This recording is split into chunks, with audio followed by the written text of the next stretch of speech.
Egyptian President Abdel Fattah el-Sisi and Danish Prime Minister Mette Frederiksen have emphasized the need for full implementation of all three phases of the Gaza ceasefire agreement. The two leaders also reaffirmed the importance of establishing a Palestinian state based on the 1967 borders, with East Jerusalem as its capital. The discussions included strengthening bilateral relations, especially in the areas of economic cooperation, investment in renewable energy, with a focus on Egypt's green hydrogen production. They also addressed regional stability, covering issues in Lebanon, Syria, Sudan, and the security of commercial shipping in Bab el-Mandeb.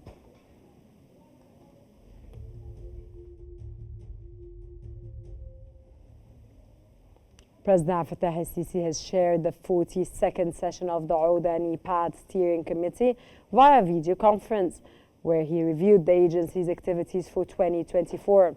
Egypt assumed the presidency of NEPAD's steering committee from Rwanda's president, Paul Kagame. Discussions concerned and centered on the feasibility study for the African Development Fund and the second 10-year plan of Agenda 2063, focusing on key challenges such as poverty, unemployment, and declining food, water, and energy security.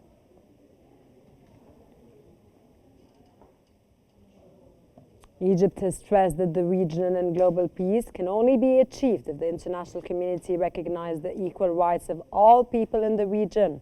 In a statement from the Egyptian Foreign Ministry, Egypt reaffirmed its support for the Palestinian people's right to live in peace on their land and called for an end to historical injustices. The country urged the international community to restore the Palestinians' rights. Egypt has further emphasized the need for a unified political approach to resolve the Palestinian issue, rejecting violations of their rights, including the right to self-determination and the right of refugees to return.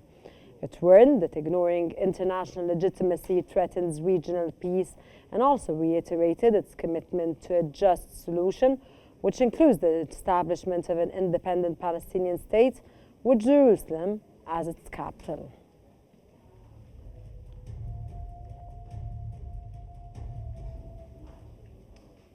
Minister of Foreign Affairs and Immigration Badr Abdulati has held talks with several foreign ministers from Organization of Islamic Cooperation, the OIC member states, including Saudi Arabia, Pakistan, Iran, and Jordan, to discuss developments regarding the Palestinian cause. The discussions led to an initial agreement to hold an emergency ministerial meeting of the OIC following the extraordinary Arab Summit, which is scheduled in Cairo on February the 27th. The meeting aims to reaffirm the consistent Palestinian, Arab, and Islamic stance on the Palestinian issue and the uphold of the rights of the Palestinian people, foremost among them the right to self-determination and to live in their own homeland.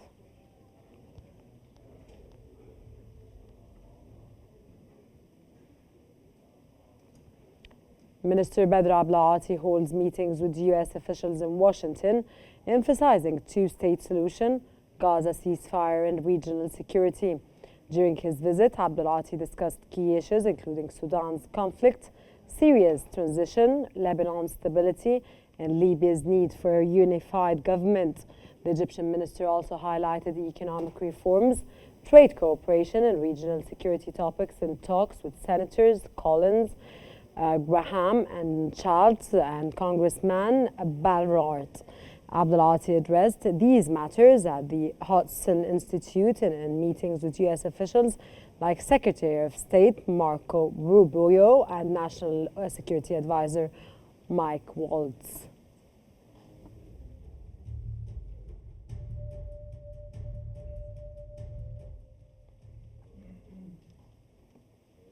Minister of Foreign Affairs and Immigration Badr Abdulati has met with U.S. National Security Advisor Mike Waltz, U.S. Special Envoy to the Middle East Steve Witkoff, and National Security Council Coordinator for the Middle East and the North Africa Brett McCurg in Washington. The meeting focused on strengthening Egypt's U.S. ties and cooperation on shared issues. Minister Abdulati praised the long-standing relationship and expressed hope for continued collaboration. They also discussed the Israeli-Palestinian conflict, especially Gaza's worsening situation, with Abdulati emphasizing Egypt's efforts to uphold the ceasefire, provide humanitarian aid, and prevent Palestinian displacement. He also stressed the need for a political solution to establish a Palestinian state along the 1967 borders, with East Jerusalem as its capital.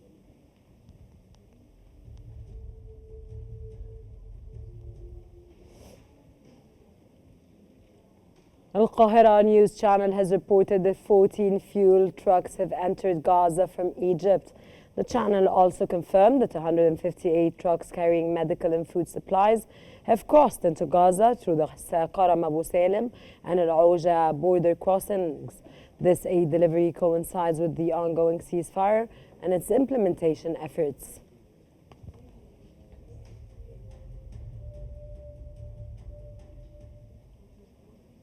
Spanish firm World Health Management has proposed establishing a medical data center in Egypt with an estimated investment of $1.8 billion aimed at serving the Arab region. Minister of Investment and Foreign Trade Hassan Al-Khatib emphasized the roles in advancing medical technology and Egypt's commitment to healthcare digitalization during talks with the WHM executives. WHM is exploring the possibility of making Egypt a strategic hub for the Arab region by leveraging its market potential and partnering with the Ministry of Communications to attract investors. Dr. Mohammed Azmin, president of the International Social Security Association, has described Egypt's hosting of the Social Security Administration Innovation Conference as a pivotal step towards improving services.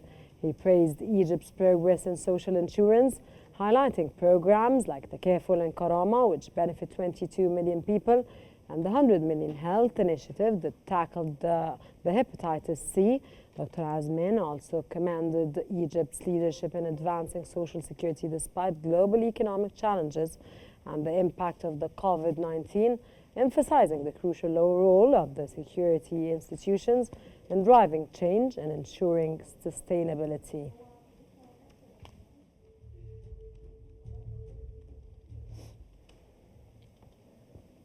Egypt's Prime Minister Dr. Mustafa Madbouli has met with Agriculture Minister Ala Farouk to review the minister's efforts on several fronts. The Prime Minister stressed the need to keep agriculture products affordable nationwide. Minister Farouk confirmed that the ministry is supplying goods through 14 exhibitions, fixed and mobile outlets, and expanding to remote areas. He also highlighted efforts to support farmers with technical assistance, quality seeds, and subsidized fertilizers. Farouk further outlined ongoing efforts to increase crop yields by expanding cultivated land.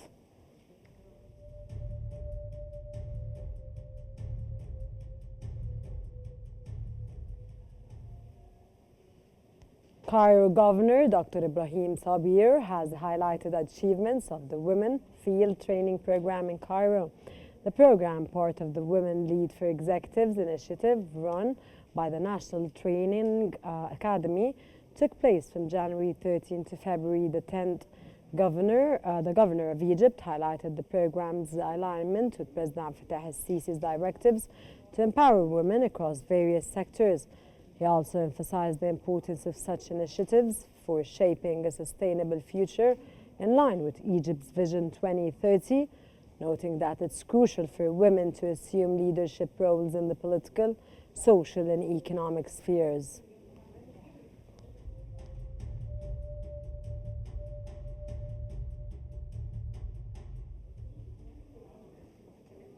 Egypt's Minister of Justice, Councillor Adnan Fanjari, has met with Saudi Arabia Attorney General Sheikh Saud bin Abdullah and Saudi Ambassador to Egypt, Salah bin Eid Al Husseini, to discuss enhancing bilateral cooperation in the judicial field. The meeting focused on strengthening ties between the Egyptian Ministry of Justice and the Saudi Public Prosecution, with an emphasis on exchanging legal expertise, training, and judicial cooperation. The Saudi Attorney General expressed his appreciation for Egypt's efforts to modernize its justice system and its role in fostering regional legal cooperation.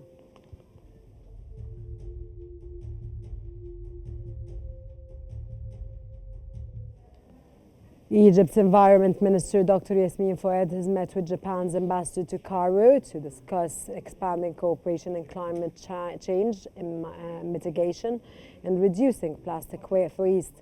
Dr. Fouad praised Egypt's long-standing cooperation with Japan on environmental initiatives and reaffirmed the country's commitment to the Paris Climate Agreement, despite contributing less than 1% of global emissions. She outlined key initiatives, including the Update National Climate Change Strategy 2050 and efforts to integrate climate finance into development priorities. Dr. Fouad also emphasized Egypt's leadership in representing developing countries in climate finance, especially for marine biodiversity preservation in the Red Sea.